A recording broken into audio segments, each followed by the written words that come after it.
93, faça o que quiseres, há de ser o todo da lei.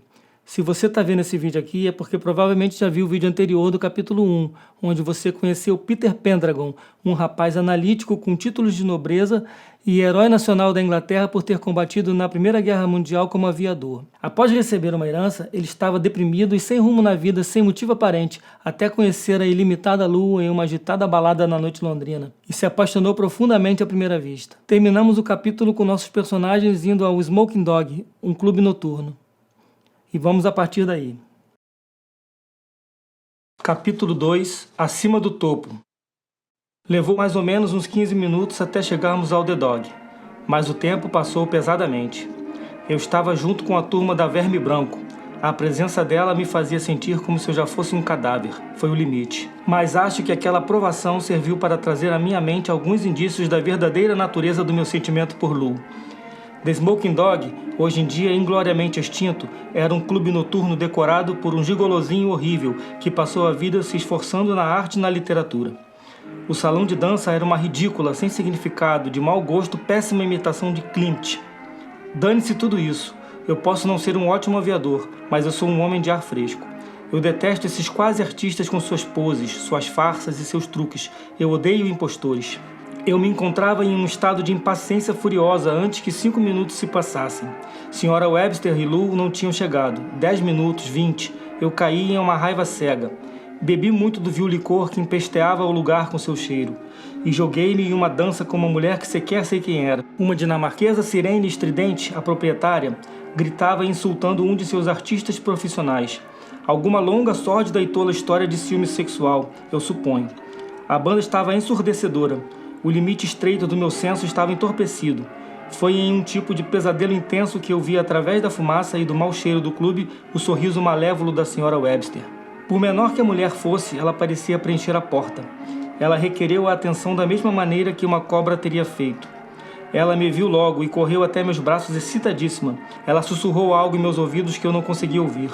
O clube de repente ficou, por assim dizer, silencioso. Lou surgiu na porta. Sobre seus ombros havia uma capa de ópera púrpura rica com bordas de ouro, a roupa de uma imperatriz, ou devo dizer, de uma sacerdotisa.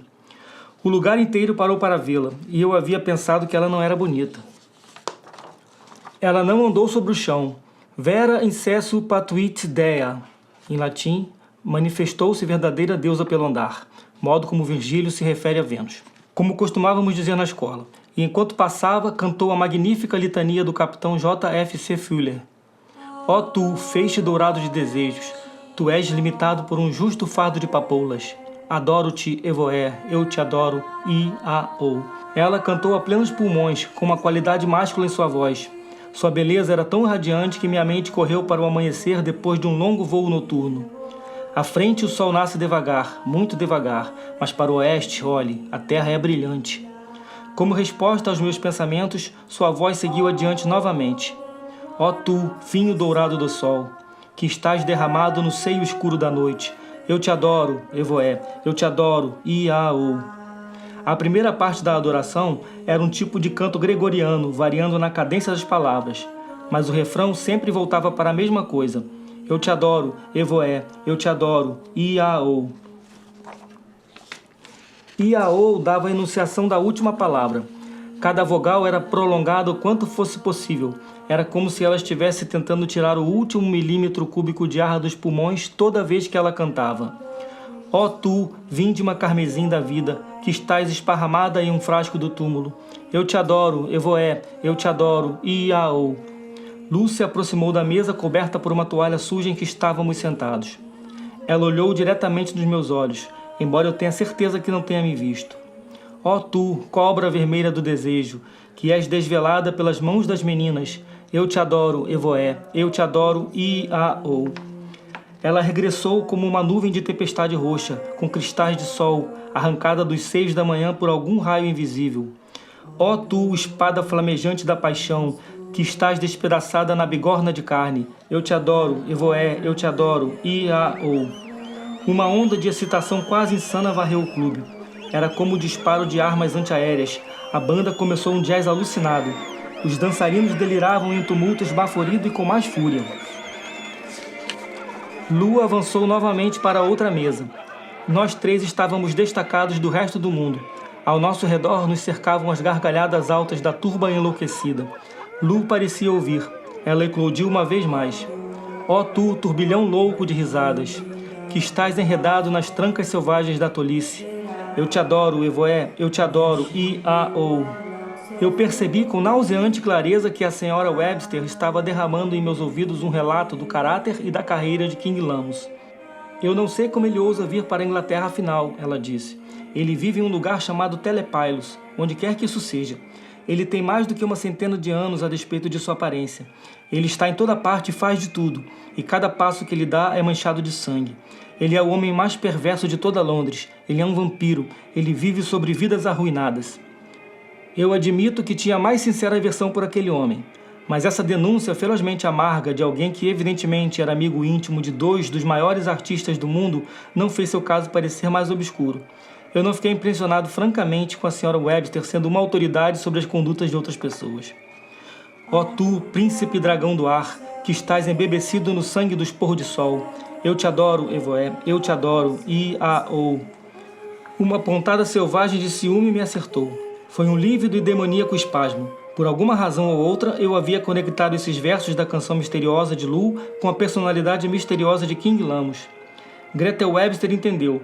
Ela injetou uma outra dose de veneno. Oh sim, o Sr. Basil King Lamos faz bem o tipo das mulheres. Ele as fascina com milhares de truques diferentes. Lu é terrivelmente apaixonada por ele. Novamente, a mulher cometeu um erro. Eu me ressenti de sua referência a Lu. Eu não me lembro do que respondi.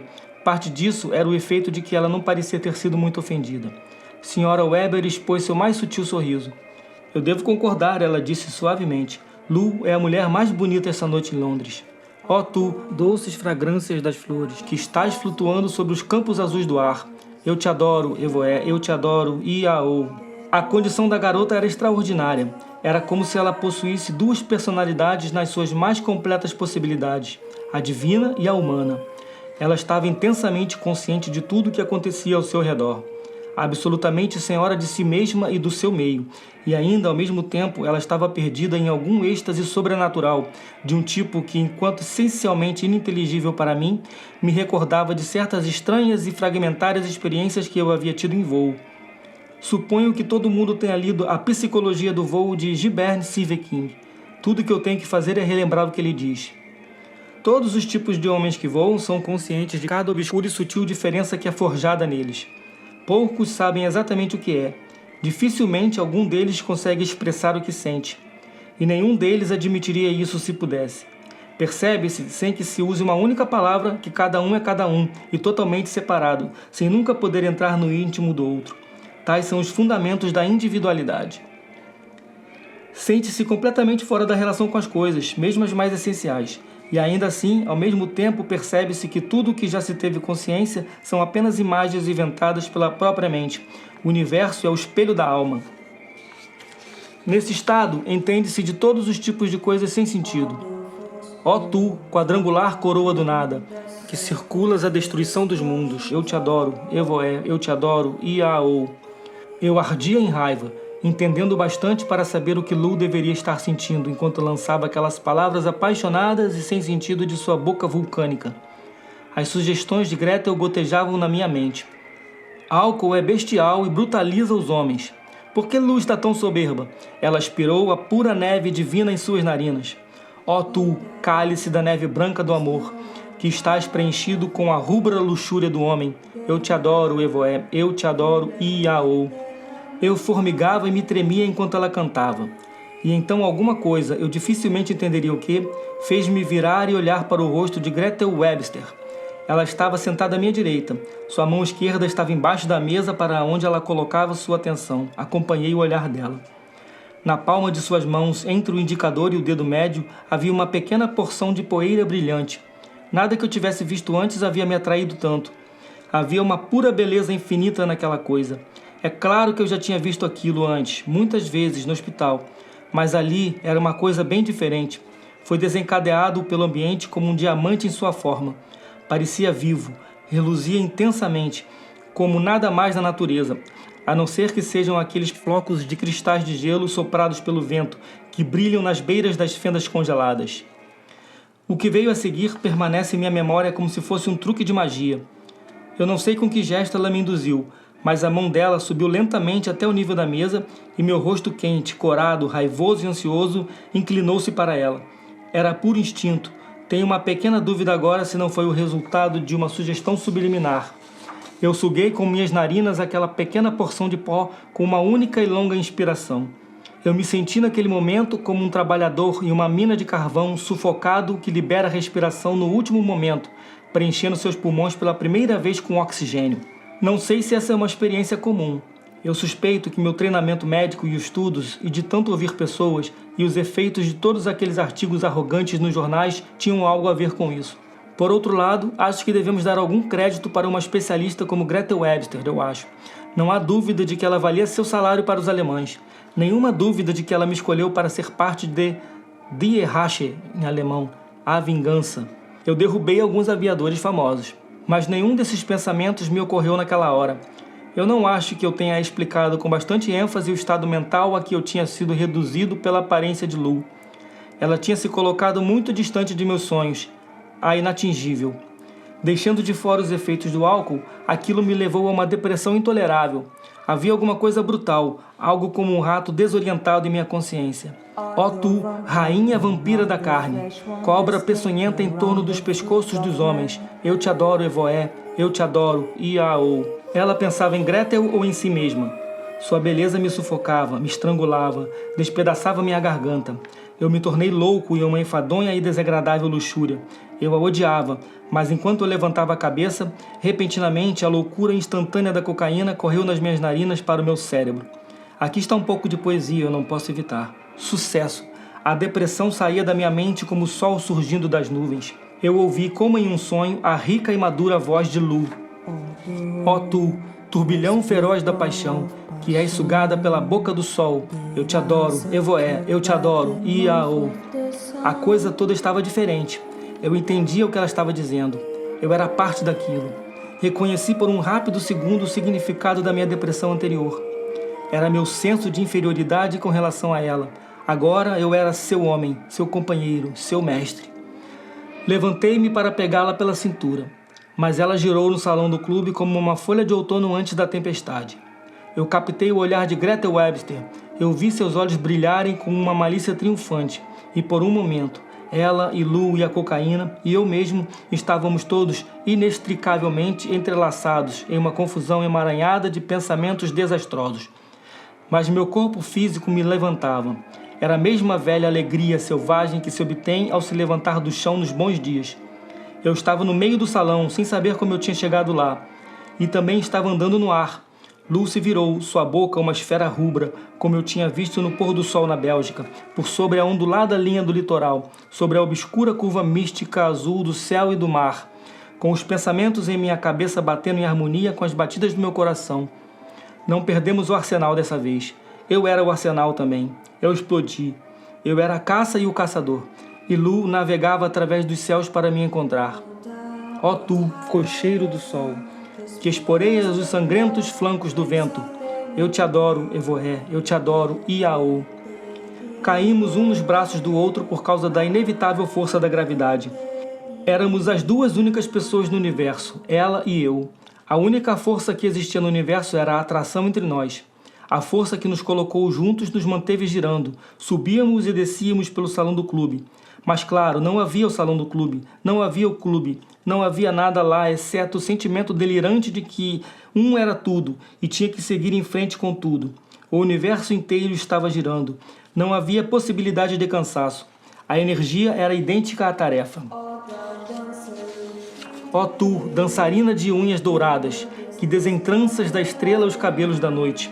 Eu te adoro, Evoé, eu te adoro, Iaô. O corpo magro e ágil de Lu parou em meus braços. Isso soa absurdo, mas ele me lembrou um casaco leve.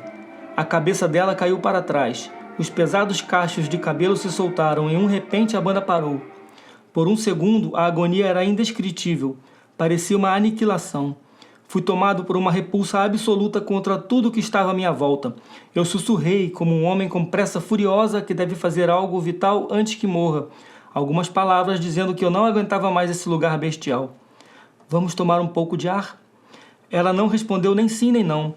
Eu estava desperdiçando palavras ao falar com ela no fim das contas. Ó tu, doce pássaro do rio do amor, que gorjeias através dos pedregosos despenhadeiros da vida. Eu te adoro, Evoé, eu te adoro, Iaô. A voz dela se reduzia a um murmúrio claro. Estávamos na rua. O leão de chácara nos chamou um táxi. Eu parei a canção dela finalmente. Minha boca estava com a dela. Estávamos conduzindo a carruagem do sol através das cercanias do universo. Não sabíamos onde nós íamos, mas não importava. Perdemos todo o sentido de tempo. Havia uma sequência de sensações, mas nenhum meio de regulá-las. Era como se algum relógio mental tivesse subitamente enlouquecido. Eu não tinha um medidor de tempo subjetivamente falando, mas deve ter levado um longo tempo até que nossas bocas se separassem. Percebi isso pelo fato de já estarmos bem longe do clube. Ela falou comigo pela primeira vez. Sua voz estremecia as escuras profundezas insondáveis do ser. Eu formigava em cada fibra, e foi isso que ela disse. Seu beijo é amargo com cocaína. É praticamente impossível dar significado ao que ela disse para aqueles que não têm vivência nesse assunto. Era um caldeirão fervente de perversidade que repentinamente começava a borbulhar. Sua voz soou rica com uma satisfação infernal e me estimulava a uma intensidade masculina. Agarrei-a em meus braços mais ferozmente. O mundo escureceu para os meus olhos. Não percebi mais nada. Dificilmente posso dizer que eu senti. Eu era o próprio sentimento. Eu era todas as possibilidades de realização máximas. E ainda, coincidindo com isso, meu corpo continuou automaticamente com suas próprias questões particulares. Ela estava me escapando. O rosto dela se separou do meu. Ó tu, ébria tormenta sopro dos ventos que arfas no coração das montanhas. Eu te adoro, Evoé, eu te adoro, Iaô. Ela soluçou a canção com uma voz de peito de estranha intensidade. Eu entendi em um átimo que esse era seu modo de resistência. Ela estava tentando provar a si mesma que ela era uma força cósmica, que ela não era somente uma mulher afinal, que um homem não significava nada na verdade para ela. Ela lutou desesperadamente contra mim, deslizando como uma serpente, por sobre os limites do espaço. Claro, era realmente o táxi, mas eu não sabia disso então, e não estou inteiramente certo disso agora. Eu quero ir até Deus, eu disse a mim mesmo em fúria. Eu tenho mais daquela neve, eu mostraria a ela. Naquele momento, ela me afastou como se eu fosse uma pena. De repente, não me senti bem. De maneira inexplicável, eu desmoronei e me surpreendi, batendo em minha mão uma pequena trilha de cocaína de uma garrafa de 10 gramas que estava no bolso da minha calça e levando-as às minhas narinas com um guloso prazer. Nem me perguntem como isso chegou lá. Eu suponho que Gretel Webster deve ter me dado de alguma forma. Minha memória está completamente apagada. Essa é uma das coisas divertidas da cocaína. Não se sabe ao certo que truque ela vai fazer com você. Eu sou igualmente inábil a dizer se o suprimento fresco da droga aumentou meus poderes, ou se Lu tinha cansado de me provocar, mas por sua própria vontade, ela se contorcia em meus braços. Suas mãos e boca pesavam em meu peito. Há um pouco mais de poesia aqui. Isso é o que é preciso. O ritmo vem natural. Tudo é uma grande harmonia. É impossível que algo esteja desafinado. A voz de Lu parecia vir de uma distância enorme, um profundo, grave canto sombrio.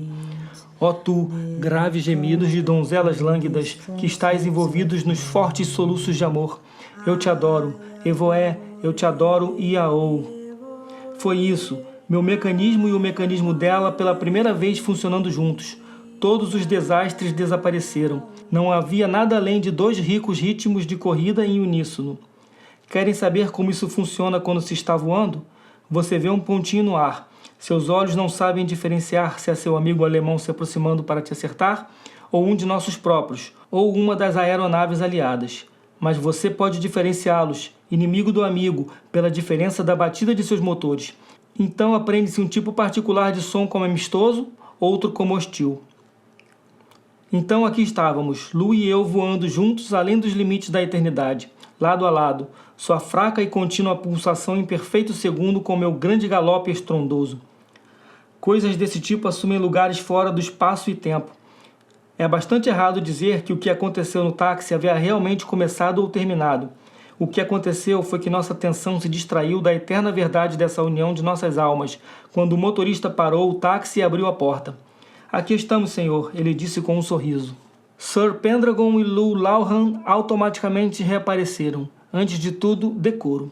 A surpresa reprimiu o incidente profundamente em minha mente. Eu me lembro de pagar ao homem com a maior distinção, então estar perdido em um absoluto e espantoso branco de como aconteceu de estarmos onde nós estávamos. Quem deu o endereço para o motorista e onde diabos nós estávamos? Eu só posso imaginar que, consciente ou subconscientemente, Lu fez isso, pois ela não demonstrou nenhum constrangimento ao pressionar a campainha elétrica. A porta abriu imediatamente. Fui soterrado por uma avalanche de luz carmesim que se espalhava de um vasto estúdio. A voz de Lu elevou-se alta e clara. Ó tu, chama do dragão escarlate, enredada nas teias de uma aranha, eu te adoro, Evoé, eu te adoro, Iaô. Um sentimento de repulsa lançou-se sobre mim como uma tempestade à porta. Com os braços de Lu sobre seu pescoço estava a alta, obscura e sinistra figura de King Lamos. Eu sabia que você não iria se incomodar de chegarmos sem avisar, apesar de ser tão tarde, ela dizia. Seria perfeitamente fácil para ele concordar com algumas palavras convencionais. Ao invés disso, ele foi pontificial. Há 4 portões para um palácio. O chão daquele palácio é de prata e ouro. Lápis lazuli e jasper aqui estão, e todos os aromas raros, jasmim e rosa e os emblemas da morte. Que ele entre sucessivamente ou de uma só vez pelos 4 portões, que fique de pé no chão do palácio. Eu estava irremediavelmente zangado. Por que aquele homem sempre tinha que agir como um grosseiro ou um palhaço? Mas não havia nada a fazer a não ser aceitar a situação, entrar e ser educado. Apertou minha mão formalmente, com muita força, muito mais do que é comum na Inglaterra entre estranhos bem-educados, e ao mesmo tempo olhou-me direto nos olhos. Seu olhar mortal e inescrutável ardeu até o fundo do meu cérebro e além, e, no entanto, suas palavras estavam totalmente fora de sintonia com suas ações. O que o poeta diria, disse ele orgulhosamente, uma piadinha para encher uma ponteira de coca, ou outras palavras nesse sentido, Sir Peter. Como em nome do diabo ele sabia o que eu estava usando. Homens que sabem coisas não têm o direito de andar pelo mundo. Soou alguma coisa irritadamente dentro de mim, mas algo mais obscuro acabou respondendo, que explica o que o mundo sempre fez mártires de seus pioneiros. Senti-me um pouco envergonhado, para falar a verdade. Lamos deixou-me bem à vontade. Ele acenou com as mãos em direção a uma poltrona coberta com tapeçarias persas. Deu-me um cigarro e o acendeu. Encheu uma grande taça curva com licor beneditino e a colocou em uma pequena mesa ao meu lado. Eu detestei sua calma hospitalidade tanto como todo o resto. Eu tinha uma sensação desconfortável de que eu era um fantoche em suas mãos. Havia uma outra pessoa na sala. Sentada em um sofá coberto com pele de leopardo estava uma mulher muito estranha que eu já tinha visto. Ela usava um vestido de noite branco com rosas amarelas pálidas e as mesmas flores estavam em seus cabelos. Ela era uma mulher negra mestiça do norte da África. Senhorita Fátima Halage, apresentou a Lamos. Levantei-me e curvei-me, mas a garota nem tomou conhecimento. Ela parecia completamente absorta em seus assuntos sublunares. Sua pele era daquele profundo, rico azulado noturno que só olhares muito vulgares imaginam ser negro. Seu rosto era bruto e sensual e suas sobrancelhas largas e dominantes. Não há nenhum tipo de intelecto tão essencialmente aristocrático do que o egípcio quando acontece de ser de um tipo certo e raro de descendência. Não se ofenda, disse Lamos em uma voz suave. Ela inclui a todos nós em seu sublime desdém. Lu estava sentada no braço do sofá. Apalpava os cabelos negros da garota com seus dedos brancos marfim compridos e tortos. Por algum motivo, senti náuseas. Eu estava desconfortável, envergonhado. Pela primeira vez na vida, não sabia como me comportar. Um pensamento surgiu em minha mente. Era simplesmente fadiga. Não preciso me preocupar com isso. Como em resposta aos meus pensamentos, Lu tirou do bolso uma garrafinha de vidro com a parte de cima gravada a ouro. Tirou a tampinha e sacudiu um pouco de cocaína nas costas da mão. Ela lançou um olhar provocador em minha direção. De repente, o estúdio foi preenchido pela reverberação de seu canto. Ó tu, virgem nua do amor, que estás capturada em uma rede de rosas selvagens. Eu te adoro, Evoé. Eu te adoro, Iaô. Bem assim, concordou King Lamos alegremente. Você me perdoaria, eu sei, se eu perguntar se você teve alguma grande experiência com os efeitos da cocaína? Lu o encarou ameaçadoramente. Eu preferia refutá-lo francamente, mas eu deliberadamente coloquei uma grande dose nas costas da mão e a cheirei. Antes de terminar, o efeito ocorreu. Senti-me mestre de qualquer outro homem. Bem, de fato, disse eu de modo bem arrogante, hoje foi a primeira vez que eu usei, e isso me atingiu como uma coisa muito boa. Assim, o que diz o velho poeta? Milton, é isso? Apunhale meu cérebro com seu sorriso demoníaco, mergulhe-me em conhaque, amor e cocaína. Como você é bobo, Lu gritou. Não tinha cocaína na época de Milton. Isso era culpa de Milton, replicou King Lamos. A inaptidão e a desconexão de sua mente era algo desconcertante. Ele virou as costas para ela e me encarou. Atingiu você como uma coisa muito boa, Sr. Peter, ele disse, e é assim mesmo. Eu vou tomar uma dose eu mesmo para mostrar a você que não há nenhum mal nisso. Ele fez de suas palavras ação. Tenho que admitir que o homem começava a me intrigar. Qual era o jogo dele? Eu ouvi dizer que você é um dos melhores aviadores, Sr. Peter, ele seguiu. Eu tenho voado um pouco de vez em quando, eu admiti. Bem, uma aeronave é uma boa forma de viajar, mas ao menos que se seja um especialista, é provável que você tenha um fim terrível. Obrigado, eu disse irritado com seu tom. Por acaso, sou estudante de medicina. Ah, está certo então, claro. Ele concordou com uma cortesia que preencheu minha autoestima mais do que se tivesse mentido, desafiando abertamente minha competência. Nesse caso, ele continuou, eu espero despertar seu interesse profissional em um caso que eu acho que você vai concordar que é algo um tanto imprudente. Minha pequena amiga aqui chegou essa noite, ou melhor, noite passada. Estava com morfina até o pescoço. Não satisfeita com os efeitos, ela ingeriu uma grande dose de Analônio Levine, de imprudente incompatibilidade farmacêutica. Presumivelmente só para passar o tempo. Ela bebeu uma garrafa inteira de Grand Marnier Cordon Rouge. E agora está se sentindo levemente indisposta. Por alguma razão que seria presunção adivinhar, ela está acertando as coisas por uma satisfação ocasional nessas coisas muito boas. Ele se afastou de mim e foi observar atentamente a garota. Acompanhei-o com o olhar. Eu vi a pele profundamente azul dela desvanecer para uma palidez terrível. Ela perdeu sua coloração saudável. Sugeria um pedaço de carne crua que está apenas começando a ficar apodrecida. Pus-me de pé. Sabia instintivamente que a garota estava entrando em colapso. O dono do estúdio estava se curvando sobre ela. Ele olhou para mim por sobre os ombros pelos cantos dos seus olhos. Um caso de imprudência, ele observou com uma cruel ironia. Pelos próximos 15 minutos, ele lutou pela vida da garota. King Lamos era um médico muito habilidoso, mesmo que ele nunca tivesse estudado medicina oficialmente. Mas eu não estava consciente do que estava acontecendo. A cocaína estava cantando nas minhas veias. Eu não me importava com nada. Lu veio impulsivamente e se atirou em meus joelhos. Ela segurou o cálice de beneditino na minha boca, cantando em êxtase. Ó tu, espumante taça de vinho de luz, cuja espuma é o coração do sangue das estrelas. Eu te adoro, Evoé. Eu te adoro, Iaô. Caímos em um transe muito profundo. Lamos nos interrompeu. Você não deve pensar que eu não sou hospitaleiro, ele disse. Ela vem toda noite, mas eu devo levá-la para casa. Sintam-se em casa enquanto eu estiver fora, ou deixem-me levá-los onde quiserem ir. Outra interrupção aconteceu. A campainha tocou. Lamos foi até a porta. Um homem alto estava de pé nos degraus. Faça o que quiseres, há de ser o todo da lei, disse Lamos. O amor é a lei, amor sob vontade, replicou o outro. Era como desafio e consequência. Eu tenho que falar com você por 1 hora. Claro, estou aos seus serviços, replicou nosso anfitrião. O único problema é... Ele interrompeu. Meu cérebro estava extraordinariamente claro. Minha autoconfiança sem limites. Sentia-me inspirado. Eu via a saída. Uma pequena demônia gargalhou em meu coração. Que excelente esquema para ficar a sós com Lu. Olha aqui, Sr. Lamos, eu disse falando muito rapidamente. Eu posso dirigir qualquer tipo de carro. Deixe-me levar a senhorita Halage para casa. A garota árabe estava de pé bem atrás de mim. Sim, sim, ela disse suavemente, ainda que com a voz animada. Isso pode ser mesmo a melhor coisa a se fazer. Muito grata. Essas foram as primeiras palavras que ela pronunciou. Sim, sim, e toquei Lu. Quero dirigir ao luar. O pequeno grupo estava amontoado na porta aberta. De um lado, as sombrias correntes rubras de eletricidade, do outro, o esplendor imaculado do nosso satélite natural. Ó tu, frágil bluebell do luar, que estás perdido no jardim das estrelas, eu te adoro, Evoé, eu te adoro, Iaô. A cena progrediu com a vívida rapidez de um sonho. Estávamos na garagem, fora dela, nas ruas, no hotel da garota egípcia, e então... Fim do 2º capítulo. Agora aquele recadinho básico que todo mundo dá. Se você chegou aqui até o final desse vídeo, você pode dar aquela curtida. Se não for inscrito, se inscreve, porque assim você me incentiva a continuar fazendo esses vídeos para chegar até o final dessa história.